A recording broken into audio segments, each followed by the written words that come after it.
I always believed marriage was built on trust, especially after 8 years of standing by the man I thought I knew. My husband, Daniel, convinced me his life was unraveling when he revealed a stage 3 cancer diagnosis. The words shattered me, but I promised to be by his side no matter how hard the journey became.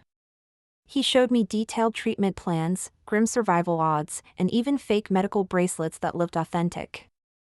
I didn't hesitate when he suggested tapping into my inheritance to cover the astronomical costs of chemotherapy. My grandmother left me $900,000, money I'd been saving for a future home and security. Instead, I told myself Daniel's life was worth any price. Little did I know, every dollar I poured out of love was fueling a betrayal deeper than anything I could have imagined. Working 3 jobs became my new normal, even though exhaustion ate away at my spirit. I sold family heirlooms I once swore I'd protect, convincing myself that each sacrifice was proof of my devotion. Daniel always had a story for where the money went: experimental treatments, specialized equipment, hospital stays that insurance supposedly refused to cover. I rarely questioned him, blinded by the thought of losing the man I loved. Friends admired my loyalty, calling me strong and selfless, unaware of the cracks forming beneath my smile. Every night, I collapsed into bed with a broken body but a determined heart, telling myself tomorrow would bring him closer to recovery. His shaved head, his dramatic moans, the pills scattered on the nightstand, all part of the illusion that chained me to his lies. The first seed of doubt was small. I found medical receipts stuffed into a drawer, ones Daniel clearly hadn't meant for me to see. Instead of oncology departments, I saw charges from a high-end strip club, lavish hotel suites, and cash withdrawals from casinos hours away. My breath caught as I scanned the papers, disbelief wrestling with rage. I wanted to tell myself it was a mistake, that the hospital used strange billing names.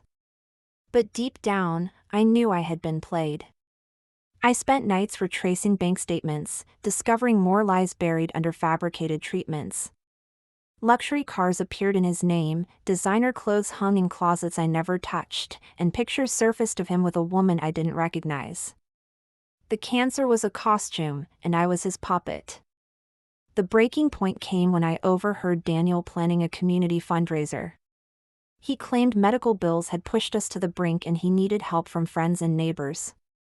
Posters with his pale face circulated around town, showing him as a brave fighter in need of compassion.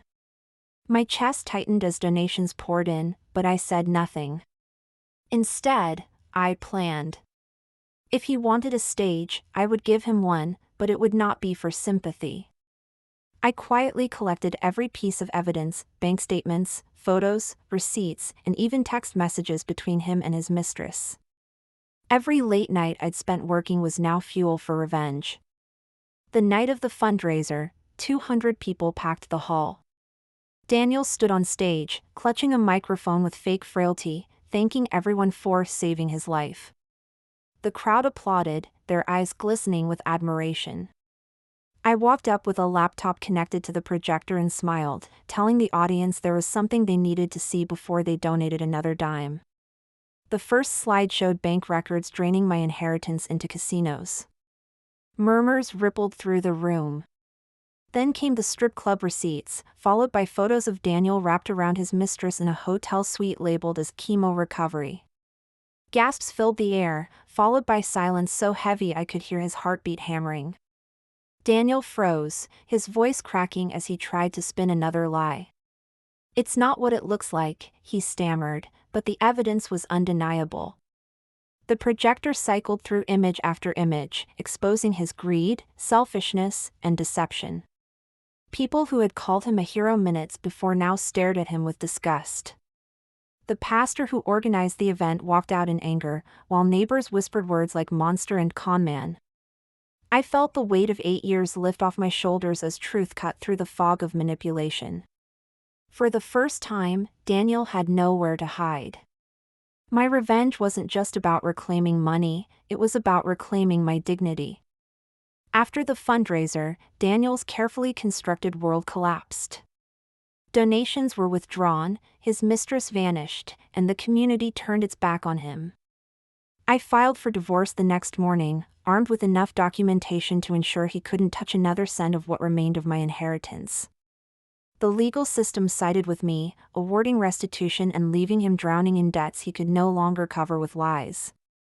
It wasn't the money that mattered anymore, it was the justice of watching him stripped of every illusion. While he faded into obscurity, I began to rebuild my life from the rubble he left behind. For once, my future was mine again. Even now, I look back on those 8 years with a mixture of anger and relief. Anger that I was blinded by love to the point of self-destruction, but relief that I eventually found the strength to expose him. My grandmother's inheritance may have been drained, but I believe she would have been proud of the woman I became, resilient, unbroken, and unwilling to let deceit define me. Betrayal cuts deep, but survival carves deeper strength. My story isn't just about loss, it's about rediscovering who I am when everything I thought I knew crumbled. And for anyone listening, never underestimate your worth, no matter how convincing someone else's lies may be.